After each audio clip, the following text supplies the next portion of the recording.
Hello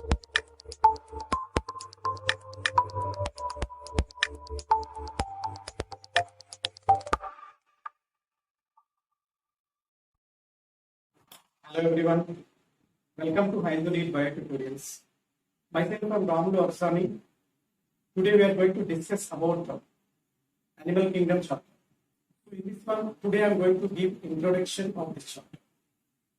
So here, before going into the chapter, so I will give some introduction about the classification of living organisms. Living organisms are classified into different kingdoms based on their cell structure, mode of nutrition, next one, the thallus organization, phylogenetic relationships, right? So here, different these scientists have classified these organisms into these classifications. The first and foremost classification is the two kingdom classification, right? So in 1758, Carolus Linnaeus has classified living organisms into Animalia, which includes animals, Plantae, which includes plants. So next one, three kingdom classification.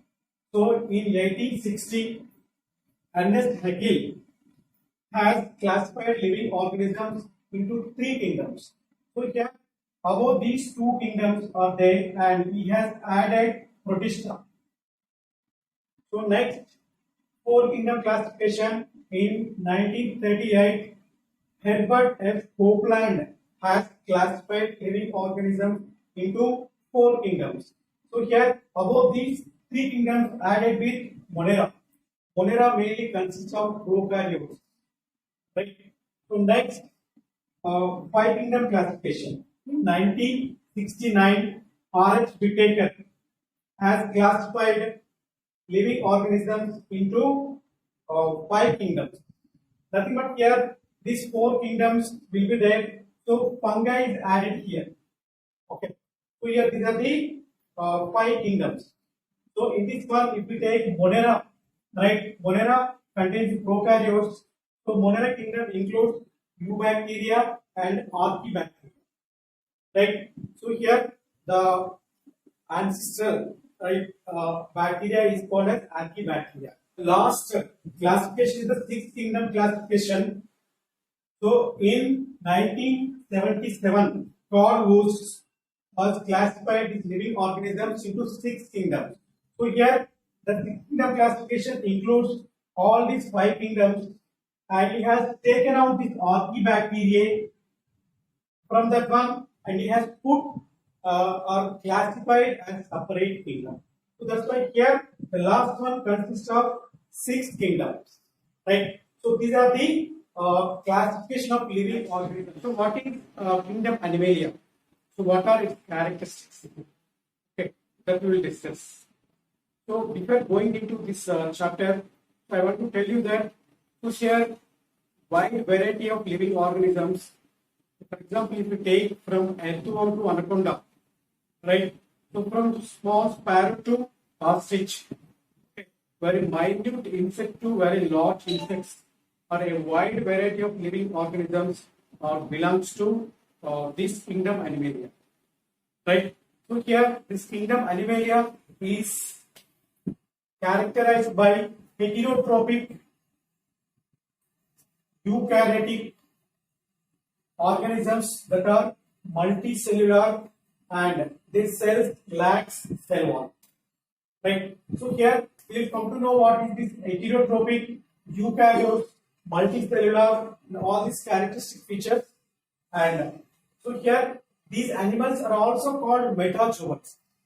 Right. So these are also called as metazoans. Nothing but here the organisms which are possessing this multicellularity, heterotrophic nutrition, porozoic mode of nutrition, right? They are all comes under this metazoans, right? So these metazoans are further classified into parazoa and eumetazoa. So here parazoa, in this one mainly the organisms included are containing loose aggregation of cells. Nothing but here in this parazoa, so there is no any formation of tissues and organs. For example, if you take proliferants or sponges, so there will be a loose aggregation of cells, but there are no any formation of tissues and organs. So if you take eumetazoa, right? So here in this one, the cells are organized into tissues and further organs and as well as organ systems. Nothing but here, the higher level of organization can be seen in eumetazoa, right? So whereas, so the primitive type of organization is seen in parazoa, right? So here in these examples, so the phylums from coelenterate to chordates, all the phylums apart from these proliferants or sponges comes under the eumetazoa. Here, so these are the important characteristic features of kingdom Animalia, right? So here, first one, if we take heterotrophic nutrition, so here all the animals are heterotrophs. That means here they will depend on other organisms or other plants for their nutrition, right? So here these animals are of different types like herbivores, carnivores, omnivores, right? So next one, holozoic mode of nutrition. So here animals will engulf, right?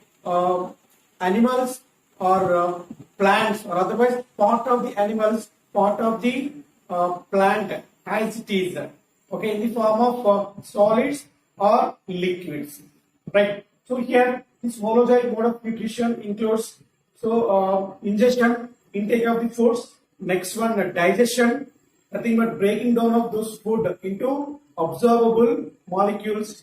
Next one, absorption, right? After digestion, the food materials are absorbed into the blood, right? So next one, that absorbed food materials will be reaching each and every cell that will be utilized. That is called as assimilation. Okay, these are the things that are included in the holozoic mode of nutrition, right? So next one, eukaryotes. So all the animals are eukaryotes. So here in five kingdom classification, the first one, Monera, okay, comes under prokaryotes, right? So rest of all the organisms comes under nothing but rest of all the kingdoms, that is protista, fungi, next plants and animals comes under eukaryotes. Okay, so now this is about the eukaryotes. So what is the eukaryotes nature? So eukaryotes are nothing but here presence of organized nucleus inside the cell and as well as presence of nuclear envelope, right? So next one, they contain membrane bound organelles, right? So next, multicellular. So all the animals are multicellular. So here, as already I told, right? So here these animal kingdom also called as metazoa. Metazoa is further divided into parazoa and eumetazoa. Don't confuse that. Parametazoa is not a unicellular. It is also multicellular, but there is no any formation of tissue and organs in the parazoa, right? So next one, growth. So all the animals will show this property of growth. Okay, it is nothing but irreversible increase in mass and size of the organism, right? So you show that. So the organisms after their birth they will develop into their adult form due to this growth. So next, locomotion. So locomotion is nothing but here displacement of an organism from one place to another place is called as a locomotion. The locomotion of an organism occurs mainly for in search of food, right? For shelter, for escaping, okay, from predators, or it may be for breeding purpose, or for escaping from various adverse environmental conditions. Okay. So next, the presence of collagen. This collagen is a specific structural protein. Right? Collagen is specifically present in kingdom Animalia. So next one, nervous and sensory control. So higher animals show elaborate sensory and neuromotor mechanism, and they are aware of their surroundings, right? So along with this sensory and nervous system, right? Endocrine system will help the organism to control and to integrate its body functions, right? So this is about the nervous and sensory control. Next, last one is the reproduction. So reproduction in higher animals is mainly occurring through sexual reproduction, right? So here in lower organisms mainly it is through asexual reproduction. So sexual reproduction means here fusion of male and female gametes will happen when male and female animals are copulated together, right? So then it will form the zygote. The zygote will develop into organism, right? So these are the important characteristic features of kingdom Animalia. Based on habitats, animals can be either aquatic or otherwise terrestrial, right? Or other different habitats. So here habitat means here it is a physical location or address of an organism where it is living. For example, any some pond or lake, air, like that, right? So based on that one, so these animals can be aquatic. Aquatic. This aquatic again can be marine or freshwater. So nothing but here the animals which are living in water are called as aquatic animals, and so they may be either marine or freshwater based on where they are living. For example, if they are living on marine, they are marine animals, right? If they are living in freshwater, freshwater animals, right? So next one, terrestrial. So terrestrial animals, right? So these are the animals which are living on land, right? Animals that are living on land can be called as terrestrial. So next one, arboreal. So arboreal is nothing but the animals which are living on trees, right? So next one, they can be aerial.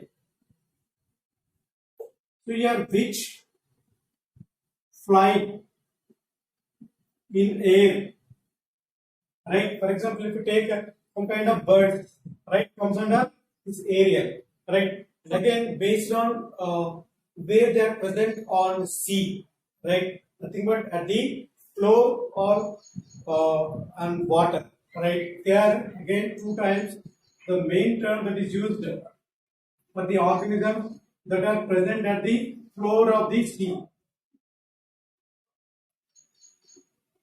Floor of sea, the organisms are called as benthic,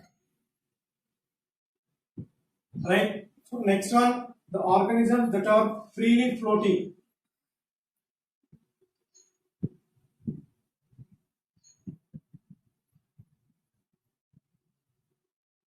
Freely floating are called as nectons.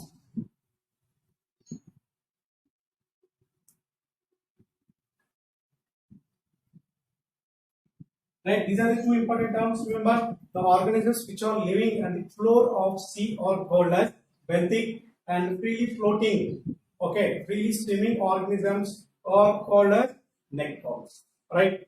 So this is about the some important habitats where animals can be found.